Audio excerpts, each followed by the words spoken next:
Hello दोस्तों, नमस्कार। स्वागत है आप सभी का SRL एकेडमी के यूट्यूब चैनल पर। कैसे हैं आप सभी लोग? उम्मीद कर रहे हैं कि आप सभी लोग होंगे स्वस्थ होंगे, मस्त होंगे, मज़े में होंगे। दोस्तों, आज के हमारे इस वीडियो के अंतर्गत हम देखने वाले हैं बहुजीनी वंशागति को और उसके साथ साथ में बहु प्रभाविता को। और ये जो दोनों टॉपिक हैं ये हमारे जो वंशागति के जो सिद्धांत हैं या जिन्हें हम बोलें कि वंशागति और विविधता के सिद्धांत हैं, जो हमारा चैप्टर है उसी के क्या हैं टॉपिक हैं। हम देखेंगे कि बहुजीनी वंशागति से क्या मतलब होता है। हम देखेंगे कि बहु प्रभाविता होती है वो क्या होती है और कैसे अलग अलग लक्षणों पर अपने प्रभाव डालती। इस चैप्टर के अंतर्गत हमने बहुत सारे टॉपिक हैं वो कवर कर लिए हैं और कुछ टॉपिक और हैं जो हमें कवर करने हैं। इस कारण वीडियो को पूरा जरूर देखें और यदि अभी तक आपने हमारे चैनल को सब्सक्राइब नहीं कर रखा है तो चैनल को जरूर सब्सक्राइब करें और वीडियो को ज़्यादा से ज़्यादा लाइक और शेयर कीजिए। तो शुरुआत करते हैं आज के हमारे टॉपिक के बारे में। आज का जो हमारा पहला टॉपिक है वो टॉपिक है हमारा बहुजीनी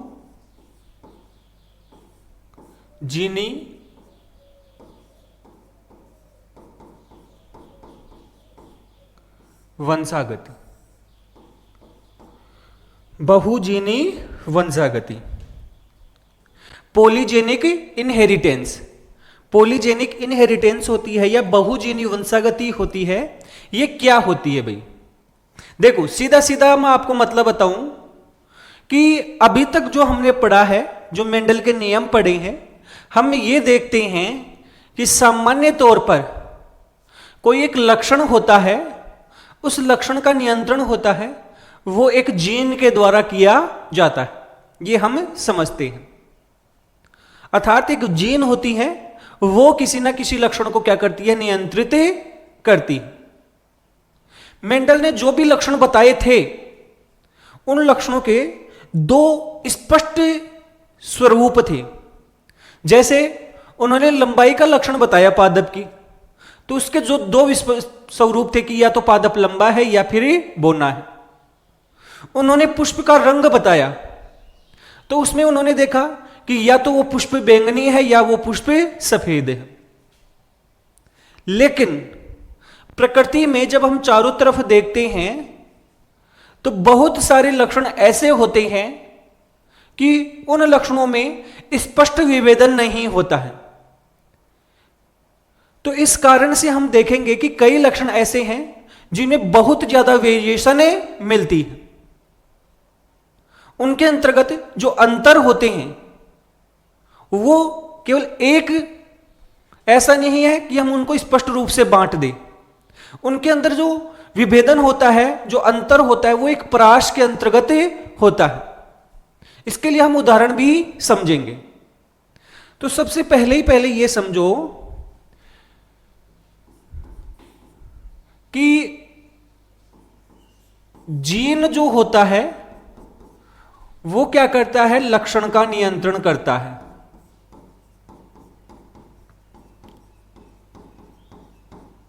लक्षण का नियंत्रण करता है और इसी जीन के कारण से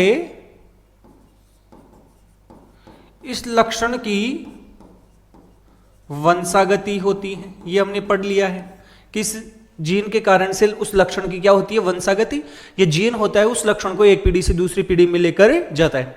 हालांकि ये हमने ये पढ़ा था कि वास्तव में जीन भी किस पर पाया जाता है, गुणसूत्र पर, और वास्तव में जो वंशागति होती है वो गुणसूत्र के कारण होती है। तो ये जीन है लक्षण की क्या करवाता है, वंशागति करवाता है। अब मेंडल ने लक्षण जो चुने थे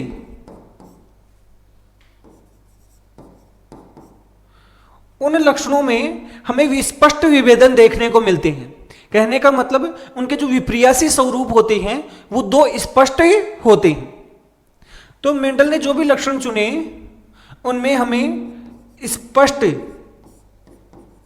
विभेदन देखने को मिलता है। जैसे उन्होंने चुना कि पुष्प का रंग, तो रंग में उनको स्पष्ट विभेदन देखने को मिला कि पुष्प या तो बैंगनी रंग का है और या फिर कैसे रंग का है, सफेद रंग का है। स्पष्ट विभेदन हो गया। उनको लंबाई में लक्षण देखने को मिला, पादप की लंबाई, लंबे पादप देखने को मिले, बोने पादप देखने को मिले। उन्हें पुष्प की स्थिति का पता चला, पुष्प की स्थिति,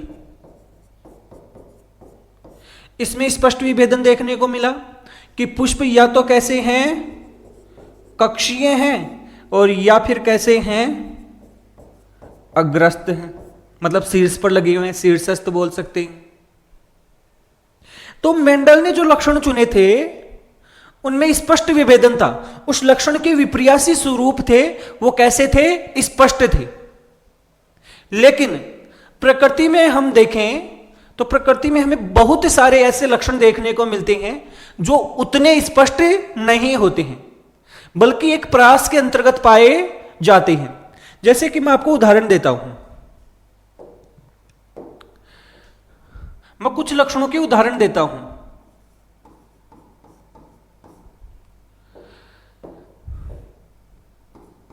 पहला उदाहरण है मनुष्य की लंबाई। पहला उदाहरण है मनुष्य की लंबाई। मनुष्य की लंबाई एक लक्षण है, लेकिन यदि हम चारों तरफ देखें तो ऐसा तो बिल्कुल भी नहीं है कि कोई व्यक्ति या तो लंबा है या फिर बौना है। इस लंबाई वाले लक्षण में हमें देखने को मिलता है कि कई व्यक्ति की लंबाई है वो 6.5 फुट है, किसी व्यक्ति की 6.25 फुट है, किसी व्यक्ति की 6 फुट की लंबाई है, किसी की 5-10 की लंबाई है, किसी की 5.5 फुट की लंबाई है, किसी महिला की लंबाई 6.5 फुट है, 6 फुट है, किसी की 5 फुट है, 5.25 फुट है, 5.5 फुट है। तो जो ये लक्षण है एक प्रास के अंतर्गत विभाजित है, जिसमें हम ये नहीं बोल सकते कि स्पष्ट लक्षण ये बौना है और ये लंबा है। तो ये जो लक्षण है जिसके अंतर्गत आपका क्या हो रहा है कि एक प्रास हमें दिखाई दे रहा है। इसी प्रकार से दूसरा लक्षण देखो कि मनुष्य की त्वचा का जो रंग है, मनुष्य का जो रंग है, अब इसमें से हम किसी एक को यह नहीं बोल सकते कि ऐसा स्पष्ट विभेदन नहीं है कि ये एकदम गहरा है, कहने का मतलब ये एकदम काला है, ये एकदम है गोरा है। इसमें भी लक्षण है हमें अलग अलग दिखते हैं, कोई ज्यादा काला होता है, कोई कम होता है, कोई गोरा होता है, कोई कम गोरा होता है। तो ऐसे त्वचा के रंग में भी हमें क्या देखने को मिलता है, एक प्रास देखने को मिलता है। तो ये कुछ ऐसे लक्षण हैं जिनमें प्रास देखने को मिलती है, स्पष्ट विभेदन देखने को नहीं मिलता है।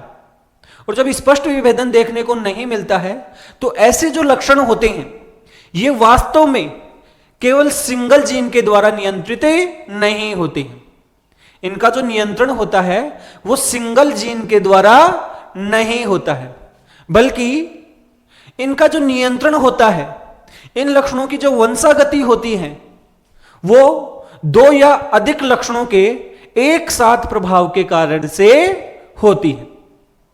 उसको हम देखेंगे। तो पहला उदाहरण आपको बताया कि लंबाई है। अब लंबाई में क्या है, कोई अधिक लंबा है, कोई कम लंबा है, कोई बौना है। तो ऐसे बहुत सारे लक्षण हमें देखने को मिलते हैं, एक प्राश के अंतर्गत देखने को मिलते हैं। इसी प्रकार से दूसरा उदाहरण है त्वचा का रंग। और त्वचा का जो रंग होता है वो भी स्पष्ट नहीं होता, कि ऐसा नहीं कि 2 प्रकार है, एक गोरा होगा और एक काला होगा, ऐसा कोई विभेदन नहीं है। त्वचा का जो रंग होता है उसमें भी हमें वेरिएशन देखने को मिलता है। कोई गहरा काला होता है, कोई कम काला होता है, कोई उससे भी कम काला होता है, कोई गोरा होता है, कोई कम गोरा होता है। तो एक विभेदन देखने को, कहने का मतलब एक स्पष्ट प्रास देखने को मिलती। तो जो त्वचा का रंग होता है इसमें भी स्पष्ट विभेदन नहीं है, स्पष्ट विभेदन नहीं है। एक प्रास में लक्षण का फिनोटाइप दिखाई देता है।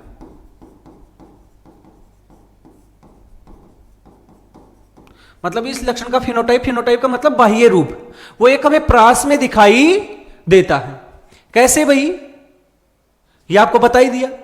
अब ऐसे लक्षण जो होते हैं जिनमें स्पष्ट विभेदन नहीं होता है, उनकी जो वंशागति होती है, उनका जो नियंत्रण होता है, वो केवल और केवल सिंगल जीन के द्वारा नहीं होता है, बल्कि इनकी वंशागति 2 या अधिक जीनों के द्वारा होती है। और क्योंकि इनकी वंशागति होती है, इनका जो नियंत्रण होता है 2 या अधिक जीनों के कारण होता है, इसी कारण से इसे बोलते हैं हम बहुजीनी वंशागति। इसी कारण से इसे हम क्या बोल रहे हैं, बहुजीनी वंशागति कह रहे हैं। तो हमें ध्यान रखना है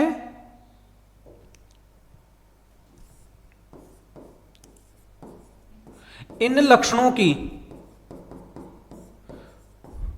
वंशागति 2 या अधिक जीनों के कारण होती है। 2 या अधिक जीनों के कारण होती है। जैसे हम त्वचा के रंग के लिए ही मान लें, त्वचा का रंग, इसके लिए मान लें, हम ऐसे मान लें कि इसकी वंशागति है 3 जीनों के द्वारा हो रही है। कल्पना करो, हालांकि ऐसा हो, ऐसा कोई जरूरी नहीं है 3 के द्वारा हो, 4 के द्वारा, लेकिन ऐसा मान ले उदाहरण के तौर पर कि त्वचा का रंग 3 जीनों के कारण है, A, B, C। ये 3 जीन है और इन तीनों जीनों का संयुक्त प्रभाव है वो त्वचा के रंग पर पड़ता है। अब ये जो 3 जीन हैं, ये जो 3 जीन हैं, इनके प्रभावी रूप तो ये हो गए। ये कैसे रूप हैं, प्रभावी रूप। और इन तीनों जीनों के अप्रभावी रूप हो गए, small a, small b, small c। ये इसी के कैसे हो गए हैं, अप्रभावी रूप। कैसे हो गए भाई, अप्रभावी रूप। ये प्रभावी हैं और ये अप्रभावी हैं। अब ये तीनों जीन होंगे, ये तीनों जीन जो हैं, इनका संयुक्त प्रभाव पड़ेगा। प्रभावी रूप है वो गहरे रंग के लिए जिम्मेदार है और अप्रभावी रूप है वो हल्के रंग के लिए जिम्मेदार है। ये प्रभावी रूप है, ये गहरे रंग के लिए जिम्मेदार है, और हल्का रूप है ये हल्के रंग के लिए जिम्मेदार है। कहने का मतलब ये अप्रभावी रूप है वो किसके रंग के लिए, हल्के रंग के लिए जिम्मेदार है। तो यदि हम इनको देखें तो इस लक्षण का यदि हम जीनोटाइप देखें, तो क्योंकि ये 3 जीन प्रभाव डाल रहे हैं, अब किसी व्यक्ति में प्रत्येक जीन के 2 युग्मविकल्पी होते हैं। तो पहले जीन के 2 हो सकते हैं, दूसरे के 2 हो सकते हैं, तीसरे के 2 हो सकते हैं। तो किसी व्यक्ति में हो सकता है कि ये तीनों जीन हैं, उनके युग्मविकल्पी ऐसे हों। किसी व्यक्ति में हो सकता है कि ये जो युग्मविकल्पी हो वो ऐसे हों। किसी व्यक्ति में हो सकता है कि ये युग्मविकल्पी हैं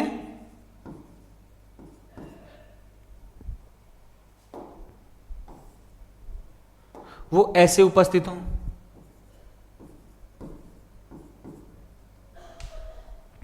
किसी में इनके बीच के भी हो सकते हैं, किसी में मान लो ऐसे हों।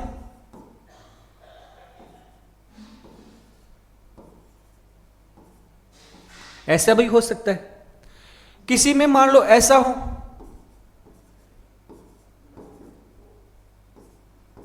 ऐसा हो, मतलब और भी बदल सकते हैं, और भी रूप आ सकते हैं। इसके जीनोटाइप अलग अलग प्रकार के हो सकते हैं। अगर यहां पर देखोगे तो जो तीनों जीन थे, जो तीनों जीन हैं, उन तीनों जीनों के प्रभावी रूप हैं। इन तीनों जीनों के क्या है? प्रभावी रूप। और क्योंकि प्रभावी रूप है, वो गहरे रंग के लिए क्या है? जिम्मेदार है। प्रभावी रूप है, वो किसके लिए जिम्मेदार है? गहरे रंग के लिए जिम्मेदार है। तो यदि किसी का जीनोटाइप, यदि किसी व्यक्ति का जीनोटाइप इस प्रकार का होगा तो अत्यधिक गहरा रंग होगा, सबसे ज्यादा गहरा रंग इसी व्यक्ति का होगा, इसी का होगा, क्योंकि तीनों के प्रभावी रूप उपस्थित हैं। अगर किसी व्यक्ति का जीनोटाइप ये वाला है और तीनों के अप्रभावी रूप उपस्थित हैं, तो उस व्यक्ति में बताओ त्वचा का रंग एकदम हल्का होगा, एकदम गोरा होगा? तो त्वचा का रंग सबसे हल्का या गोरा, इससे ज्यादा संभव नहीं है, क्योंकि ये सबसे कम रंग के लिए उत्तरदायी है। अगर किसी व्यक्ति में ये है तो इसमें मध्यवर्ती रंग होगा। कैसा रंग होगा भाई? मध्यवर्ती।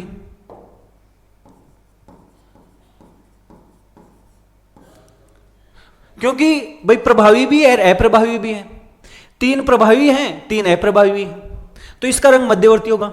यदि मैं इसके लिए बोलूं आपसे, तो इसका देखो, इससे तो क्या होगा? गहरा, और इससे क्या होगा? हल्का। भाई इस वाले का जो रंग है आप खुद भी बता सकते हो, पहले वाले से क्या होगा? हल्का। हल्का क्यों होगा? देखो इसमें एक स्मॉल ए है, एक स्मॉल सी है। यदि हम यहां पर देखें इस वाले का, बताओ, इस वाले से तो हल्का होगा, इस वाले से थोड़ा सा गहरा होगा।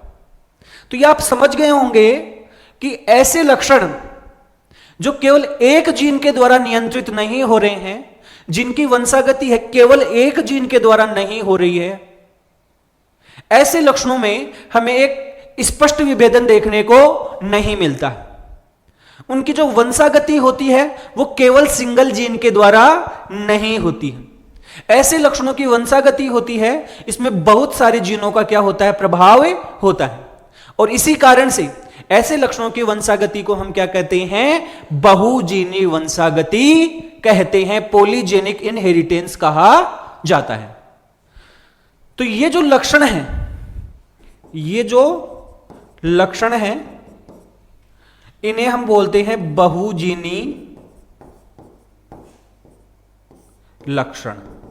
इन लक्षणों को हम क्या कहेंगे? बहुजीनी लक्षण। इन लक्षणों की जो वंशागति होगी, इन लक्षणों की जो वंशागति होगी उसे हम क्या कहेंगे? बहुजीनी वंशागति। उम्मीद है आसानी से आपको समझ में आ गया होगा, एकदम सिंपल लैंग्वेज में। पॉलीजेनिक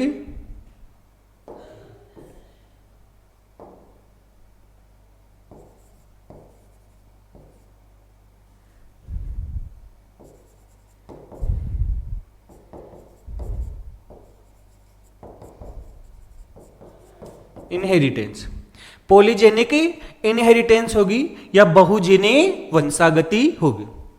तो यह था हमारा आज का पहला टॉपिक, यह था हमारा आज का पहला टॉपिक। बहुजीनी वंशागति से क्या मतलब है, इसके उदाहरण आपको याद रखने। दो विशेष उदाहरण है, मनुष्य की लंबाई और मनुष्य में त्वचा का रंग, और इसको हमने उदाहरण की सहायता से समझ लिया है। अब इसके बाद में हम दूसरा टॉपिक पढ़ने वाले हैं, और इस टॉपिक का नाम है बहुप्रभाविता।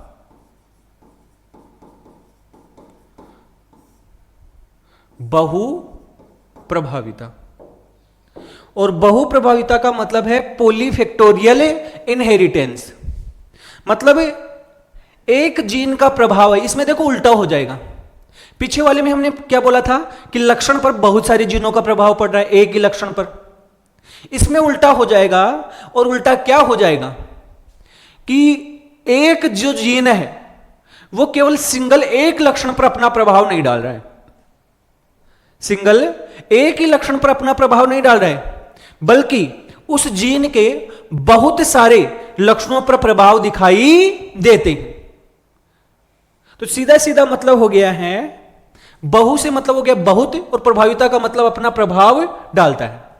सामान्यतः क्या होता है आप खुद ही बता सकते हो। सामान्यतः होता है कि एक जीन है एक लक्षण पर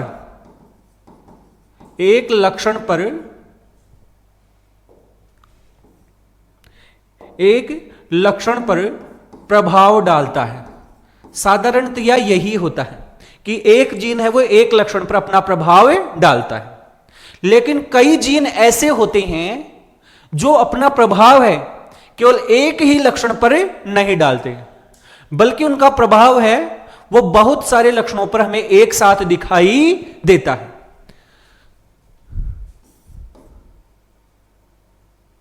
कुछ जीन होते हैं अपना प्रभाव एक साथ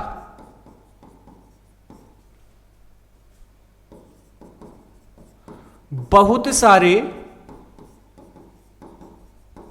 लक्षणों पर डालते हैं। मतलब उस जीन का प्रभाव है केवल एक लक्षण पे नहीं हो रहा है, एक से अधिक लक्षणों पर होता है, और इसे हम क्या बोलते हैं, बहुप्रभाविता। इसी घटना को हम क्या बोलते हैं, बहुप्रभाविता, कि एक जीन है वो बहुत सारे लक्षणों पर अपने प्रभाव डाल रहा है। अब ये जो प्रभाव होते हैं ये साधारणतया उन जीनों से संबंधित होते हैं जो जीन हमारे उपापचय से संबंधित है। साधारणतया जो हमारी मेटाबॉलिक रिएक्शंस होती हैं उनसे संबंधित होते हैं, वो जीन होते हैं वो बहुत सारे प्रभाव डालते हैं। उनके प्रभाव एक साथ बहुत सारे लक्षणों पर दिखाई देते हैं। जैसे इसमें आपको एक बात ध्यान रखनी है कि सामान्यतः क्या होता है, वह जीन जो उपापचयी क्रियाओं से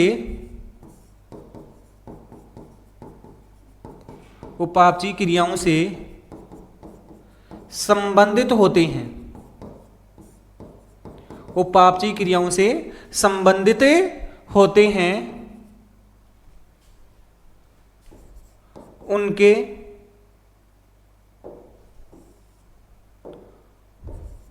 वो ऐसा प्रभाव दिखाते हैं, ऐसा प्रभाव दिखाते हैं। ध्यान रखना कौन सी क्रियाओं से संबंधित होते हैं, उपापचयी क्रियाओं से संबंधित होते हैं। वो साधारणतया हमें ऐसा प्रभाव देखने को मिलता है। तो बहुप्रभाविता क्या है समझ लिया हमने। कौन से जीन होते हैं जो ऐसे प्रभाव दिखाते हैं, सामान्य तौर पर जो उपापचयी क्रियाओं से संबंधित होते हैं।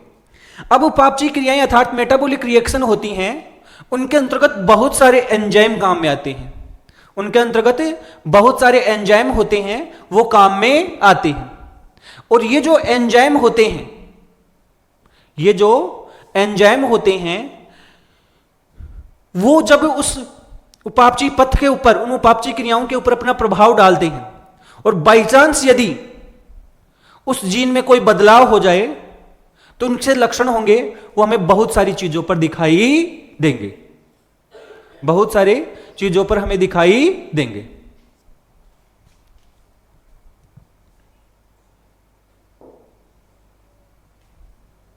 उदाहरण के तौर पर देखो, उदाहरण देखो,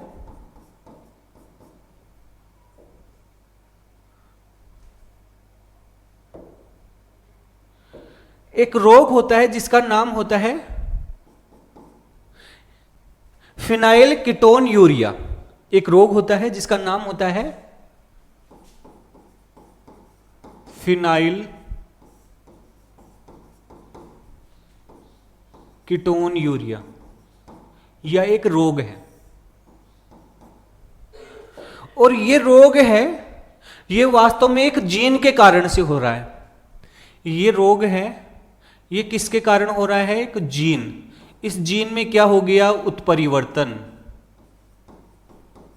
इस जीन में क्या हो गया? उत्परिवर्तन। और उस उत्परिवर्तन के कारण ये होता है। सामान्य तौर पर ये जो जीन होती है वो एक एंजाइम बनाती है। ये जीन क्या बनाती है? एक एंजाइम। और उस एंजाइम का नाम है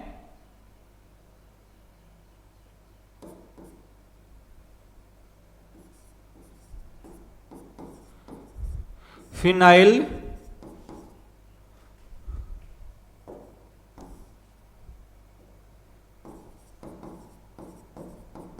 हाइड्रोक्सिलेज। फिनाइल हाइड्रोक्सिलेज ये एक एंजाइम है। और ये जो एंजाइम है ये करता क्या है? एक एमिनो अम्ल होती है जिसका नाम होता है फिनाइल एलानिन।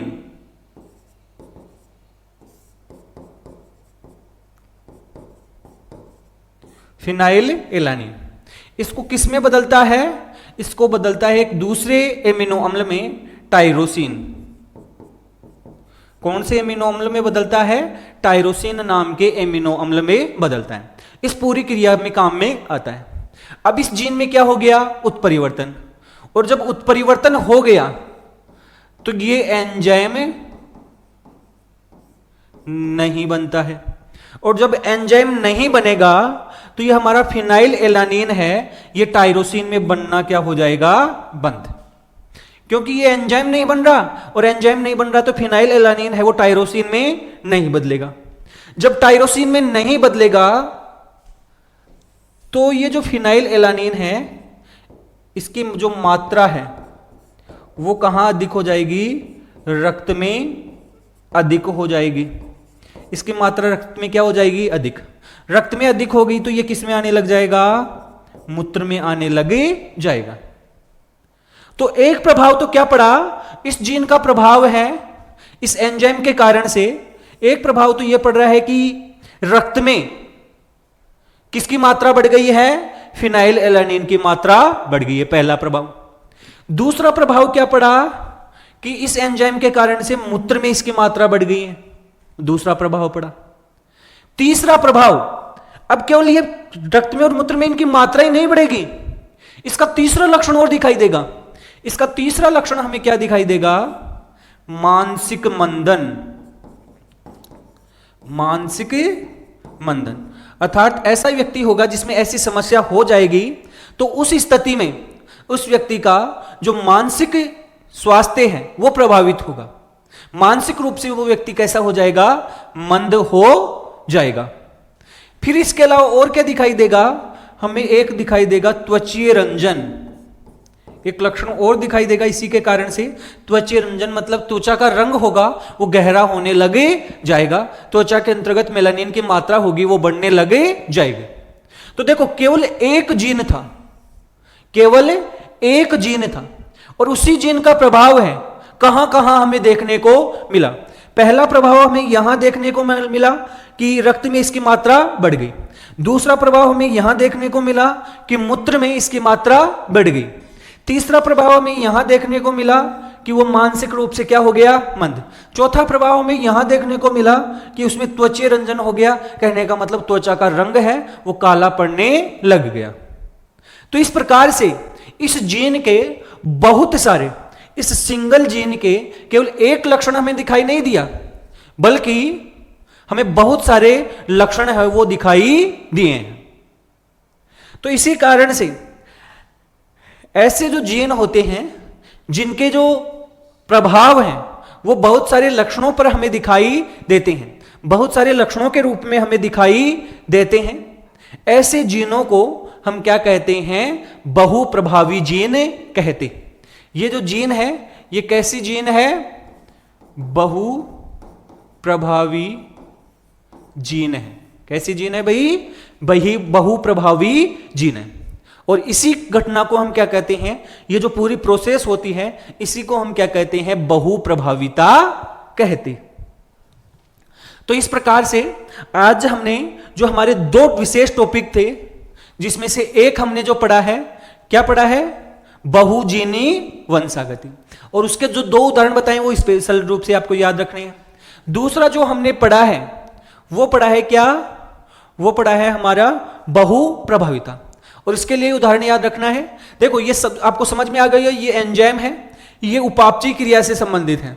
कौन सी क्रिया से संबंधित है, उपापचयी, कि इस एमिनो अम्ल को इसमें बदलने का कार्य कर रहा है। तो ये ध्यान रखना, ये जीन है किससे संबंधित है, उपापचयी क्रिया से संबंधित है, उपापचयी क्रिया के लिए उत्तरदायी। तो उम्मीद कर रहा हूं कि ये दोनों टॉपिक हैं, ये आपको आसानी से समझ में आ गए होंगे। यदि फिर भी आपको कोई समस्या रहती है, कोई प्रॉब्लम है, तो आप हमें कमेंट जरूर कर सकते हैं। साथ साथ में यदि अभी तक आपने हमारे चैनल को सब्सक्राइब नहीं कर रखा है तो चैनल को जरूर सब्सक्राइब करें। धन्यवाद।